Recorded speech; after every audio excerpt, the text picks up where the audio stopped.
अमृत महोत्सव के महत्वपूर्ण साल में आज जो bike rally, freedom bikers rally, जो 75 बाइक के साथ पूरे देश के 75 महत्वपूर्ण स्थानों पर भ्रमण करने के लिए निकल रही हैं,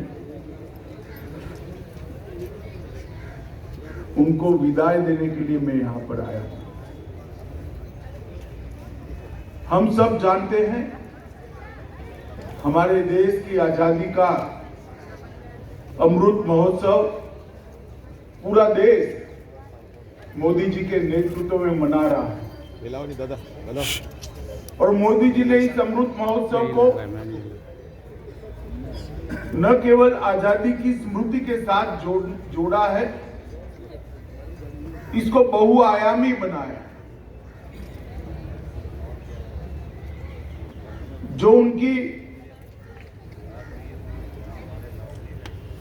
विचारने की एक नई पद्धति है, बहुआयामी पद्धति है, उसका परिचय देता है। मित्रों, मोदी जी ने जब आजादी का अमृत महोत्सव हम मनाएंगे ये बात देश के सामने रखी, तब किसी को मालूम नहीं था किसके इतने दूरगामी परिणाम आएंगे।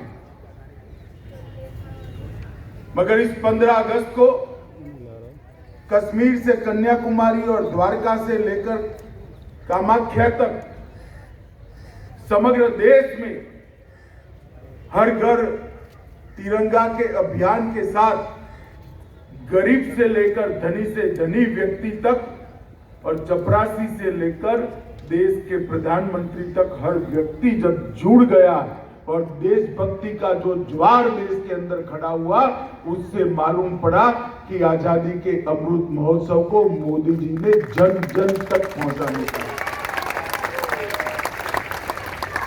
आजादी के अमृत महोत्सव को जब मनाने की घोषणा की, उस वक्त हमारे सामने उन्होंने 3 लक्ष्य रखे थे। एक, जो नई पीढ़ी है, युवा है, किशोर है, अभी बाल अवस्था में है,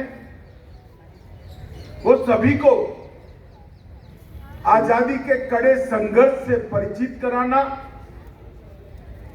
इस देश की आजादी के लिए 1857 से लेकर 1947 तक 90 साल का जो संघर्ष चला, लाखों अनामी लोग इस देश के लिए अपना सर्वोच्च बलिदान दिए। उनको इतिहास ने जो विस्मृति में डाला है, हमारी नई पीढ़ी को उनका परिचय कराना, नई पीढ़ी के मन में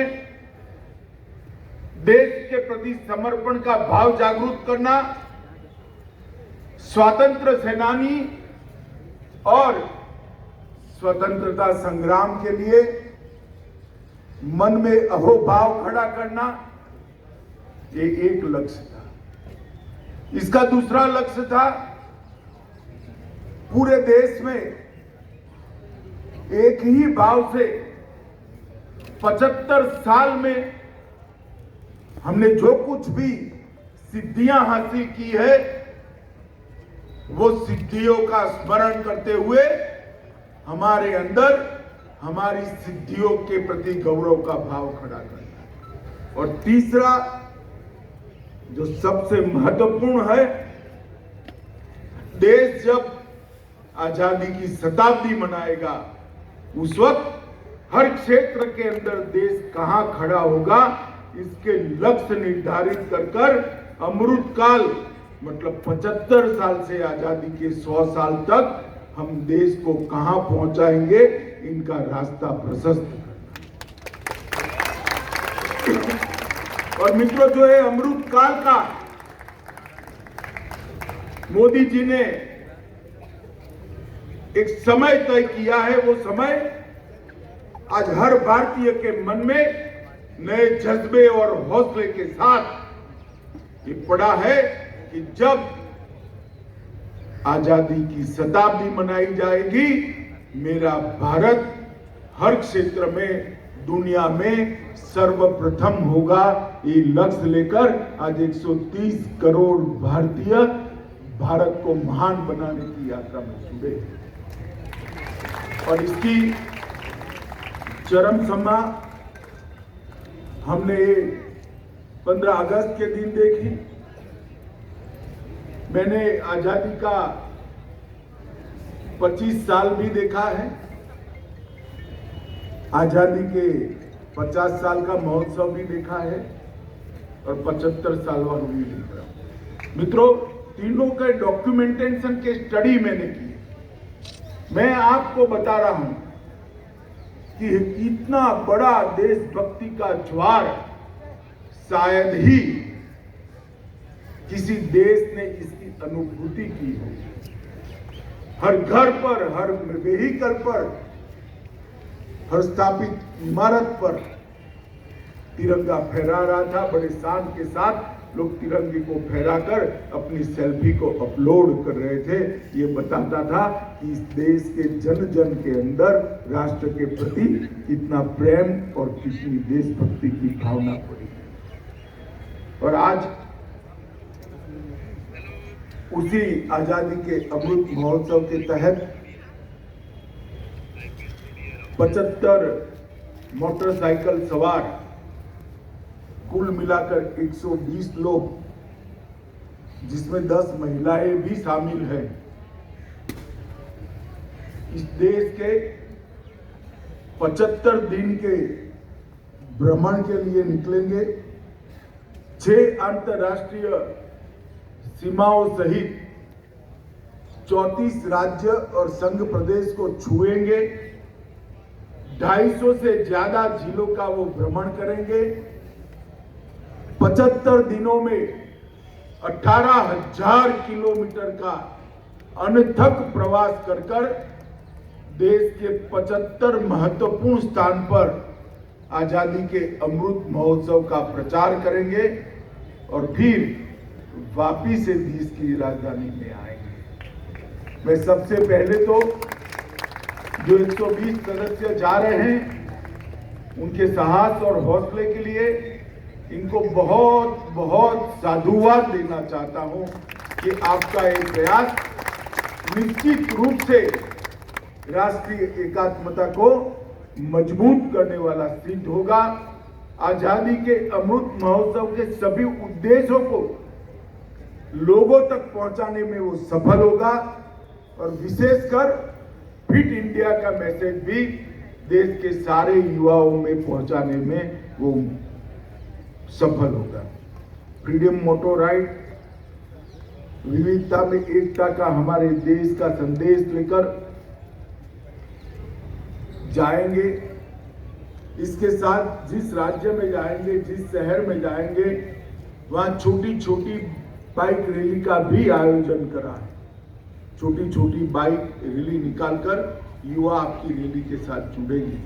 एक प्रकार से हजारों युवाओं को इस कार्यक्रम के साथ जोड़ने का जो प्रयास किया है वो बहुत ही प्रशंसनीय प्रयास है। जब आप 24 नवंबर को वापिस यहाँ आएंगे, तब एक नई ऊर्जा देश के युवाओं में निश्चित रूप से पहुंचेंगी और आप सभी के जीवन के अंदर भी जब देश को आप जानोगे, 18,000 किलोमीटर घूमकर आओगे, अनेक प्रकार के देश के अलग अलग भाषाएं, भोजन, पहनावे के साथ संपर्क कर आओगे, आपके व्यक्तित्व के अंदर भी बहुत बड़ा परिवर्तन आएगा। मुझे मालूम है, क्योंकि मुझे भी जब मैं पार्टी का अध्यक्ष था, इस देश के लगभग हर जिले में जाने का मौका मिला है। मैंने इस देश को नजदीक से देखा है और उसके बाद मुझ में जो परिवर्तन आया है, इसको मैंने महसूस किया है। मित्रों, ये 18,000 किलोमीटर की आपकी यात्रा गुमनाम शहीदों की अमर गाथा को पुनर्जीवित करेगी। नई पीढ़ी में देशभक्ति जगाने का काम करेगी। और कल ही प्रधानमंत्री जी ने गुलामी के प्रतीक सरीखे नाम को बदलकर एक बहुत जिसको देखकर गर्व हो इस प्रकार के नए कर्तव्य पथ का लोकार्पण किया है। तो आपकी यात्रा हर नागरिक के मन में कर्तव्य के प्रति जागरूकता भी पैदा करेगी। मोदी जी ने कल अपने भाषण में बहुत सुंदर तरीके से कहा, नए भारत का निर्माण 130 करोड़ के नागरिकों के अपने कर्तव्य के प्रति समर्पण से ही हो सकता है। एक फैशन बन गया था अधिकारों की ही बात करना, मगर अधिकार एक मायने में कर्तव्य से ही बनता है, कर्तव्य से ही जन्म लेता है। जब हम हमारे कर्तव्य का निर्वहन करते हैं, उसी क्षण किसी दूसरे के अधिकारों की पूर्ति भी कर देते हैं।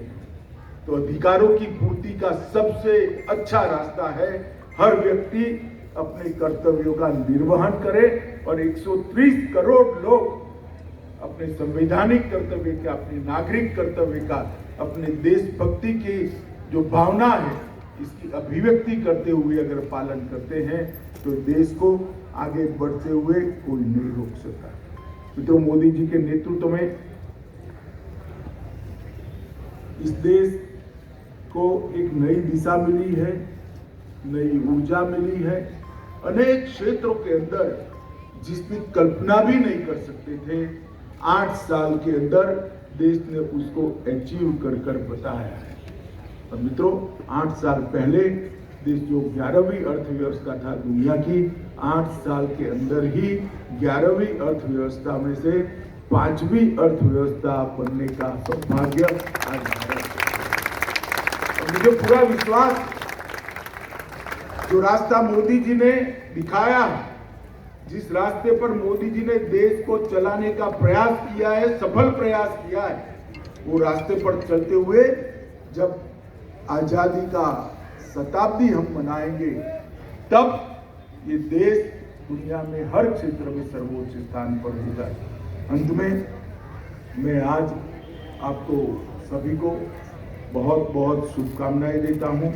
विशेषकर इसके आयोजन करने वाले लोगों की कल्पना को भी मैं अभिनंदन देना चाहता हूं, क्योंकि 18,000 किलोमीटर बाइक पर घूमकर 75 दिन तक देश के 34 राज्यों और संघ प्रदेशों में जाकर आजादी के अमृत महोत्सव का और फिट इंडिया का संदेश देना ये बहुत बड़ी बात है। सभी को शुभकामना देकर मैं मेरी वाणी को विराम देता हूं। वंदे मातरम।